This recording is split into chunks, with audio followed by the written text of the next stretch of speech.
Hey, and welcome back to my channel. My name is Akil O'Connor, for those of you who do not know me. I have recently moved to London, and I am so excited to do a video about my top 5 favorite things about London. There are so many things that I love about this city.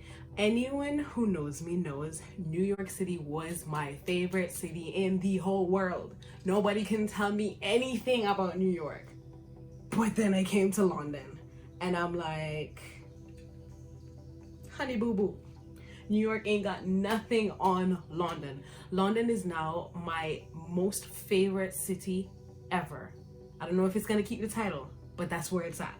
So let's dive right in to the top 5 reasons why I absolutely love London, and I absolutely recommend that you visit London in your lifetime, or move to London. Better yet, move to London for a year. You will not regret it. There are so many experiences to be had here. But anyway, I'm getting ahead of myself.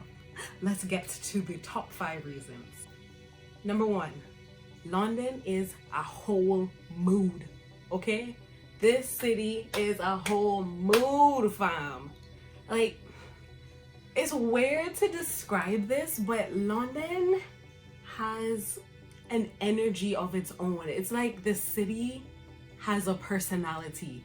London is very broody and mysterious, a little bit dark, but at the same time it's flirtatious and fun and quirky. I love the energy of this city. There is so much culture here. Even when you look at the buildings, and I've said this so many times to my friends here, trying to describe like my experience as someone moving to London, the city has so much culture. The city has so much character. When you look at the buildings, like where I'm from, like, because I'm used to, the Caribbean and the US, the buildings are kind of just like clear cut. You slap some white paint on it or some gray paint on it, or if you're feeling fancy, some cream paint on it, but here the buildings have, the architecture is just beautiful. Like you look on the building and it has all these moldings and carvings on the outside. I think what I love about it is in London architecture, you can see the blend of history with the current era. Like, it's amazing. And I think that's another thing that makes the city so amazing. When you come to this city, you can still see the history. Innovation has not erased London's past. You can still feel like, okay, there are cobblestones and stuff here. This building looks like it was here since people were being pulled by horses, or carts are being pulled by horses. Like, you can feel the culture, you can feel the history, and I absolutely love that about London. The other thing that I super love about London is there's so much going on. So much things going on. You can walk down the street, you walk into a parade, you turn left, there's some type of market, you turn right, there is like a bunch of Italian restaurants, you keep walking down the road, you end up in Chinatown, you walk a little further, lots of Indian restaurants. Oh my gosh, there's so many things going on in London, so many events, some underground comedy clubs, some underground art show. Like, this city is teeming with life and teeming with culture, and it's absolutely amazing to witness. So I kind of went into my second point. I got a little excited talking about my first point, but the second point is the blend of cultures. Now, I thought America was a melting pot, and to be fair, it is, but oh my gosh, London's melting pot is crazy. I mean, I now have friends from India, Pakistan, China, Israel, Jordan, where else? Greece, Italy, France, New Zealand, all over the world. I have never had such a diverse group of friends. I've never met such a diverse group of people. That's the thing about London. Like, from you land here, you meet people from so many different backgrounds, so many different countries, so many different religions, and that's what I love. If you're an open-minded person who loves to explore different cultures and religions and loves to learn about different cultures and religions, London is a place for you. I have learned so much about Islam, about Hinduism. Like, I would never have learned those things in the Caribbean, just because staying where you've grown up, you are in your own little bubble. Like, you're comfortable, you're in your bubble, and you are sticking to what you know. When you go out to a different country, like, you are automatically exposed to so many different things, so many different people. It really broadens your horizons, and I love that about London. The cultures here are amazing. And that's gonna segue into my third thing that I love about London: the restaurants. Oh my gosh, there are restaurants everywhere. There are restaurants everywhere, and people are not fat. I'm like, how can there be so many restaurants and so many skinny people? I don't get it. But then I eventually got it, and I'm gonna tell you why. But before we get to that, I have tried so many different cuisines. It's amazing. You know, when I just got here, well, prior to moving here, I came here on a trip with 2 girlfriends for a week just to check out the place. And initially, we thought the food here was terrible. We thought London food was really bad. And even before we came for the trip, we heard people talking about, the food in London is gross. And I've come to realize that we felt that way because our palate was very American. And by very American, I mean we are used to extremely sweet things, extremely salty things, especially me. I love my salty things. And because my palate was so Americanized and so used to, this is gonna sound bad, but it's true, the bad food, I could not appreciate London food, because London food and Europe in general, the food in Europe is extremely healthy. I remember when we just landed here and we went to some fast food place after being tourists, and we ordered, you know, some fries and some chicken, and we ordered a soda. And when I put that soda to my mouth, it was a regular soda. I was like, what is this? Why does this taste like zero sugar Sprite or something? And I looked at it just to make sure. I was like, no, this is regular Sprite. But when I looked at the back of it, the sugar content was like at least half of what is in the Caribbean. I'm just throwing out numbers here, but I think I remember when I look at the back of the Sprite can back home, it's like 40 grams of sugar, or 42, thereabout. Over here, it's way less, way less. Everything has way less sugar. Everything has way less salt. Even like the HP beans, I love my baked beans, but back home they're like super sweet. Here, there's no sweetness in the HP beans. And then I'm like, wait a minute, what's going on? And then I realized that's a thing across Europe.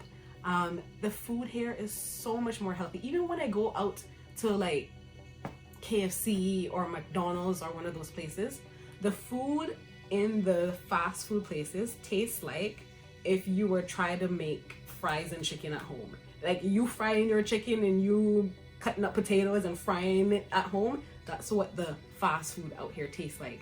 And at first it was annoying because like you're used to that taste and you're craving that taste. But I actually appreciate it because it's like, even when I'm eating unhealthily, I'm still way more healthy than when I'm eating back home. So that's another thing. There are lots of restaurants, the food is way more healthy, way less sugar in your food.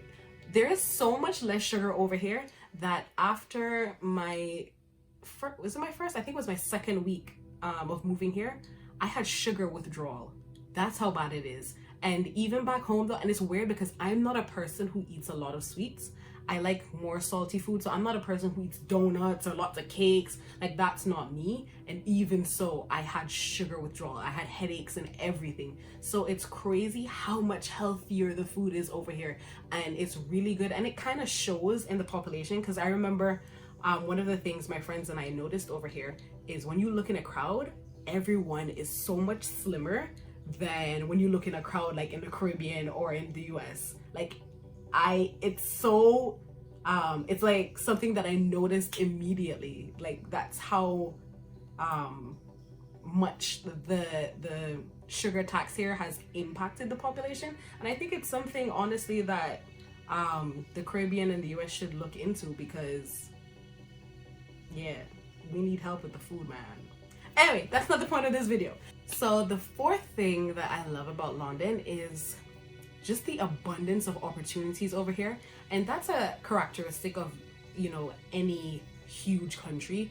Just countries that have a large population tend to have lots of businesses, lots of opportunities. People are super flexible. I mean, I, for instance, negotiated a 4-day work week for my job. Back home in the Caribbean, that's almost impossible.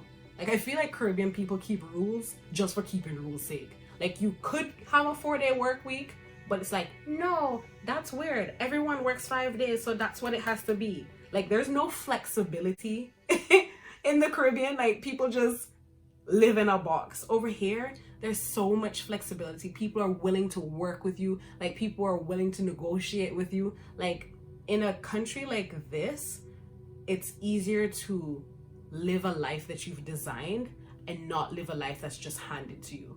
And that's something that I absolutely love over here. Like, if you're just into art, you can find some job, some random job that wouldn't even make sense in the Caribbean and make a living off of that. So I absolutely love that about London. There's so many opportunities over here, so many opportunities to do what you want and to make your life what you want it to be, which is a lovely thing.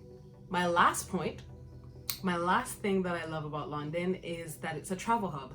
And what I mean by that is, people who live in the Caribbean know it is expensive as heck to fly anywhere. Like, just going on vacation, every flight is expensive. And you know, I didn't realize, like, living in the Caribbean, I didn't realize exactly how expensive everything was until I moved here. I remember I booked return flights to Greece for £60. I hopped over to Paris earlier on in the year for what? I think it was £50 return flights. The flights over here are so cheap, fam.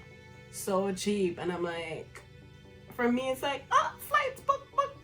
Of course, Corona has cramped my style because I moved here in January. And I'm like, yeah, I'm gonna find a job and then I'm gonna travel on the weekends. So I flew all the way over here, found my place that I was gonna live in, and then Corona was like, no, lockdown. I was like, shoot.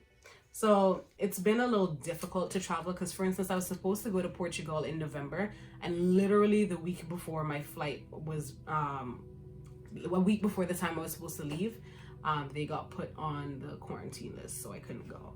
So it kind of sucks moving here now to travel and then Corona hitting, but at the same time, I feel like I am still having a much more interesting time here during Corona than I would back home under quarantine. You know what I'm saying? It's still very interesting because there's still like markets open. Well, not now because we're in tier 4, but there were still some markets open after a while. I could still go about, you know, like it's still like a different country and I'm still meeting people. So it's still way more interesting, and I'm still thankful that I made the decision to move here, even though I literally moved here at the beginning of a pandemic. But yeah, so those are my 5 top things I love about London. Absolutely love. There's so much more, but I think those are the things that have impacted me the most. Yeah, so if you've ever been to London, comment below. Let me know what you love about London. If you have not been, I highly recommend it. Let me know when you're coming to visit. And I think the next video I will do is the 5 things I don't like about London, because you never have it all. You know, there's always a balance. There's always the positives and there's always the negatives. So I'm going to do another video about the 5 things I don't like about London. So I hope to see you there. And I'm going to leave you with a mantra. And the mantra says, what is for me will never miss me. I thought that was such a beautiful thing when I read it. Like, whatever is for you will not miss you. Don't worry, don't fret, don't stress, no anxiety. Love you guys. Mwah.